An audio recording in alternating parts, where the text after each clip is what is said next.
Brought to you by Vigor, co-powered by Sensodyne and Vimal. ಬಾಯಲ್ಲಿ ಹೇಳಿ ಕೇಸರಿ. ಲೂಟಿಕೋರರ ಕಾಂಗ್ರೆಸ್ 50 ವರ್ಷ ಆಡಳಿತ ಮಾಡಿದೆ. ಸಿದ್ದರಾಮಯ್ಯ ಟ್ವೀಟ್ಗೆ ಆರ್ ಅಶೋಕ್ ವಾಗ್ದಾಳಿ ನಡೆಸಿದ್ದಾರೆ. 50 ವರ್ಷಗಳ ಕಾಲ ಲೂಟಿಕೋರರ ಕಾಂಗ್ರೆಸ್ ಸರ್ಕಾರ ಆಡಳಿತ ಮಾಡಿದೆ. ಯಾವಾಗ ರಾಜ್ಯ ಹಣ ಕೇಳಿದೆ, ಎಷ್ಟು ಬಿಡುಗಡೆಯಾಗಿದೆ, ಅನುದಾನ ತಾರತಮ್ಯ ಆದ್ರೆ ನಾವೇ ಕ್ಷಮೆ ಕೇಳ್ತೇವೆ, ಇಲ್ದಿದ್ರೆ ಅವರು ಕ್ಷಮಾಪಣೆ ಕೇಳಬೇಕು ಅಂತ ಆರ್ ಅಶೋಕ್ ಕಾಂಗ್ರೆಸ್ ವಿರುದ್ಧ ವಾಗ್ದಾಳಿ ನಡೆಸಿದ್ದಾರೆ. ಯಾರು ಜಾಸ್ತಿ ಬಿಡುಗಡೆ ಮಾಡಿದ್ದಾರೆ ಜನ ತೀರ್ಮಾನ ಮಾಡ್ತಾರೆ ಅಂತ ಕೂಡ ಹೇಳಿದ್ದಾರೆ. ದೇಶದಲ್ಲಿ ಇವರು ಲೂಟಿಕೋರರು, ಕಾಂಗ್ರೆಸ್ ಅವರು ಲೂಟಿಕೋರರು 50 ವರ್ಷ ಆಡಳಿತ ಮಾಡಿದ್ದಾರೆ. ಲೂಟಿಕೋರರು 50 ವರ್ಷ ಆಡಳಿತ ಮಾಡಿದ್ದಾರೆ ಕಾಂಗ್ರೆಸ್ ಅವರು. 2G 3G ಏನೇನೋ ಜಿಗಳು ಎಲ್ಲ ಆಗಿದೆ. ಹಗರಣಗಳ ಮೇಲೆ ಹಗರಣ, ಬೇಲ್ ಮೇಲೆ ಬೇಲು. ಯಾವಾಗ ಕರ್ನಾಟಕ ಸರ್ಕಾರ ಯಾವಾಗ ನಾವು ಎಷ್ಟು ದುಡ್ಡು ಕೇಳಿದ್ರಿ ಆವಾಗ ಕಾಂಗ್ರೆಸ್ ಅವರು ಎಷ್ಟು ಬಿಡುಗಡೆ ಮಾಡಿದ್ದಾರೆ ಆ ಪಟ್ಟಿಯನ್ನು ರಿಲೀಸ್ ಮಾಡಿ. ಇವ್ರಿಗೆ ಧೈರ್ಯ ಇದ್ದರೆ, ನಿಜವಾಗೂ ಇವ್ರಿಗೆ ಏನಾನ ಮಾನ ಮರ್ಯಾದೆ ಆ ಥರದ್ದು ಏನಾನ ಇದ್ದರೆ, ಸವಾಲು ಹಾಕಬೇಕು ಅಂತಂದರೆ ಬಿಡುಗಡೆ ಮಾಡಿ. ನಾವೆಷ್ಟು ಕೇಳಿದ್ರಿ, ಕಾಂಗ್ರೆಸ್ ಅವತ್ತು ಅಧಿಕಾರದಾಗಿದ್ದಾಗ ಎಷ್ಟು ಹಣ ಬಿಡುಗಡೆ ಮಾಡಿತ್ತು ಹೇಳಿ, ಮುಗ್ದೋಯ್ತು. ನಾವೇ ಬಂದು ಇವ್ರ ಹತ್ರ ಕ್ಷಮಾಪಣೆ ಕೇಳ್ಬಿಡ್ತೀವಿ ಬೇಕಾದ್ರೆ. ಇಲ್ಲಾಂದ್ರೆ ಅವ್ರು ನಮ್ಮ ಹತ್ರ ಕ್ಷಮಾಪಣೆ ಕೇಳಬೇಕು. ಹಾಗಿದ್ರೆ ಸಿಎಂ ಸಿದ್ದರಾಮಯ್ಯ ಬರ ಪರಿಹಾರದ ವಿಚಾರವಾಗಿ ಮಾಡಿದ ಟ್ವೀಟ್ನಲ್ಲಿ ಏನಿದೆ ನೋಡ ಬನ್ನಿ. ಕೇಂದ್ರ ಸರ್ಕಾರಕ್ಕೆ ಎಚ್ಚರಿಕೆ ನೀಡಿ ಕರ್ನಾಟಕಕ್ಕೆ ಸ್ವಲ್ಪವಾದರೂ ಬರ ಪರಿಹಾರ ಕೊಡಿಸಿದ ಸುಪ್ರೀಂ ಕೋರ್ಟ್ಗೆ ಧನ್ಯವಾದಗಳು. ಎನ್ಡಿಆರ್ಎಫ್ ನಿಯಮಾವಳಿ ಪ್ರಕಾರ ರಾಜ್ಯಕ್ಕೆ 18,171 ಕೋಟಿ ರೂಪಾಯಿ ನೀಡಬೇಕಾಗಿದ್ರೂ ಕೇಂದ್ರ ಸರ್ಕಾರ ಕೇವಲ 3,498 ಕೋಟಿ ರೂಪಾಯಿಗೆ ಅನುಮೋದನೆ ನೀಡಿ ಬಿಡುಗಡೆ ಮಾಡಿದೆ. ಬರ ಪರಿಹಾರಕ್ಕಾಗಿ ಈ ಹಣ ಸಾಲದು. ಬಾಕಿ ಪರಿಹಾರಕ್ಕಾಗಿ ನಮ್ಮ ಹೋರಾಟ ಮುಂದುವರಿಯಲಿದೆ. ಕೇಂದ್ರ ಸರ್ಕಾರ ಕರ್ನಾಟಕದ ಮೇಲೆ ಕಾಳಜಿಯಿಂದ ಈ ಬರ ಪರಿಹಾರ ನೀಡಿಲ್ಲ. ನಾವು ಸುಪ್ರೀಂ ಕೋರ್ಟ್ ಮೆಟ್ಟಿಲು ಹತ್ತಿ ನಮ್ಮಲ್ಲಿನ ಬರ ಸ್ಥಿತಿಯನ್ನ ಮನವರಿಕೆ ಮಾಡಿಕೊಟ್ಟಿದ್ದೇವೆ. ಈ ಅರ್ಜಿಯನ್ನ ವಿಚಾರಣೆ ನಡೆಸಿದ ಸುಪ್ರೀಂ ಕೋರ್ಟ್ಗೆ ರಾಜಕೀಯ ದುರುದ್ದೇಶದಿಂದ ಕೇಂದ್ರ ಕರ್ನಾಟಕಕ್ಕೆ ಅನ್ಯಾಯ ಮಾಡ್ತಿದೆ ಎಂದು ಮನವರಿಕೆಯಾಗಿದೆ. ನ್ಯಾಯಾಲಯ ವಿಚಾರಣೆ ವೇಳೆ ಚಾಟಿ ಬೀಸಿದ ನಂತರ ವಾರದ ಅವಧಿಯೊಳಗೆ ಬರ ಪರಿಹಾರ ನೀಡಲಾಗುವುದು ಅಂತ ಸುಪ್ರೀಂ ಕೋರ್ಟ್ಗೆ ವಚನ ನೀಡಿತ್ತು. ಅದನ್ನ ಪಾಲಿಸುವುದಕ್ಕಾಗಿ ಒಲ್ಲದ ಮನಸ್ಸಿನಿಂದ ಈ ಪರಿಹಾರ ನೀಡಿದೆ. ಇದರಲ್ಲಿ ಬಿಜೆಪಿಯ ನಾಯಕರದ್ದಾಗಲಿ ಕೇಂದ್ರ ಸರ್ಕಾರದ್ದಾಗಲಿ ಯಾವ ಪಾತ್ರವೂ ಇಲ್ಲ.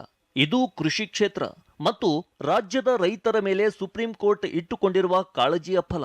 ಸ್ವಲ್ಪವಾದರೂ ಪರಿಹಾರವನ್ನ ನೀಡದೇ ಇದ್ರೆ ರೊಚ್ಚಿಗೆದ್ದಿರುವ ಕರ್ನಾಟಕದ ಜನ ಚುನಾವಣಾ ಪ್ರಚಾರಕ್ಕಾಗಿ ತಮ್ಮನ್ನ ರಾಜ್ಯಕ್ಕೆ ಕಾಲಿಡಲು ಬಿಡಲಾರರು ಎಂಬ ಭಯವು ಈ ಪರಿಹಾರ ಘೋಷಿಸಲು ಕಾರಣವಾಗಿದೆ. ಈ ಸ್ವಲ್ಪ ಪರಿಹಾರವನ್ನು ತಮ್ಮ ಸಾಧನೆ ಎಂದು ರಾಜ್ಯದ ಬಿಜೆಪಿ ನಾಯಕರು ಬಿಂಬಿಸಲು ಹೊರಟ್ರೆ ರಾಜ್ಯದ ಜನ ಅವರಿಗೆ ತಕ್ಕ ಉತ್ತರ ನೀಡಬೇಕೆಂದು ಮನವಿ ಮಾಡುತ್ತೇನೆ. ಈ ಬರ ಪರಿಹಾರದ ಹಿಂದಿನ ಕಾರಣಗಳು ಏನೇ ಇರಲಿ, ನೀಡಿರುವ ಪರಿಹಾರಕ್ಕಾಗಿ ಕೇಂದ್ರ ಸರ್ಕಾರಕ್ಕೆ ಕೃತಜ್ಞತೆ ಸಲ್ಲಿಸುತ್ತೇನೆ. ಸಾಧ್ಯವಾದಷ್ಟು ಶೀಘ್ರ ಬಾಕಿ ಪರಿಹಾರದ ಹಣವನ್ನ ಬಿಡುಗಡೆಗೊಳಿಸಬೇಕೆಂದು ಪ್ರಧಾನಮಂತ್ರಿ ನರೇಂದ್ರ ಮೋದಿ ಅವರನ್ನ ಒತ್ತಾಯಿಸುತ್ತಿದ್ದೇನೆ. ಇದೇ ರೀತಿ ತೆರಿಗೆ ಹಂಚಿಕೆಯಲ್ಲಿನ ಅನ್ಯಾಯವನ್ನು ಕೂಡ ಕೇಂದ್ರ ಸರ್ಕಾರ ಸರಿಪಡಿಸಬೇಕೆಂದು ಆಗ್ರಹಿಸುತ್ತೇನೆ. ಕೇಂದ್ರ ಸರ್ಕಾರ ನೀಡಿರುವ ಬರ ಪರಿಹಾರ ಆನೆ ಹೊಟ್ಟೆಗೆ ಅರೆಕಾಸಿನ ಮಜ್ಜಿಗೆ ಇದ್ದಂತೆ ಅಂತ ಡಿಸಿಎಂ ಡಿಕೆ ಹೇಳಿದ್ದಾರೆ.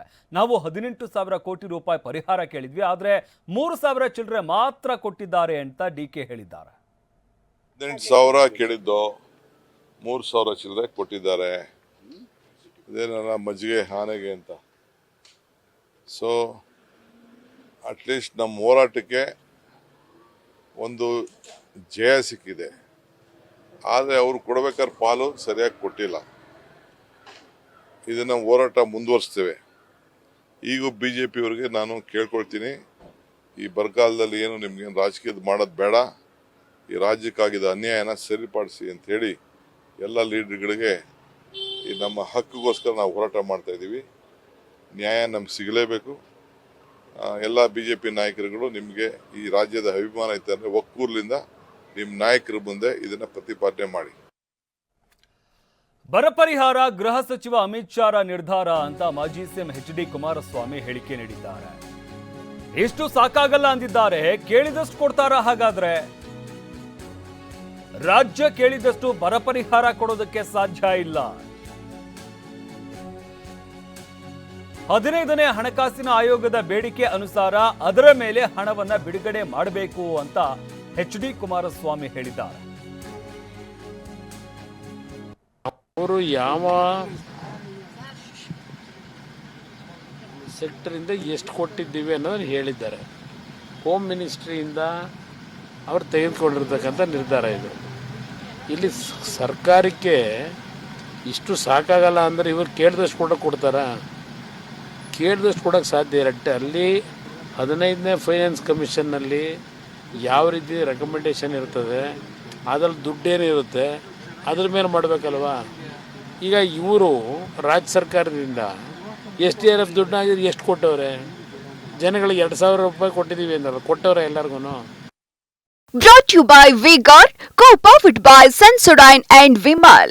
ಬಾಯಲ್ಲಿ ಹೇಳಿ ಕೇಸರಿ.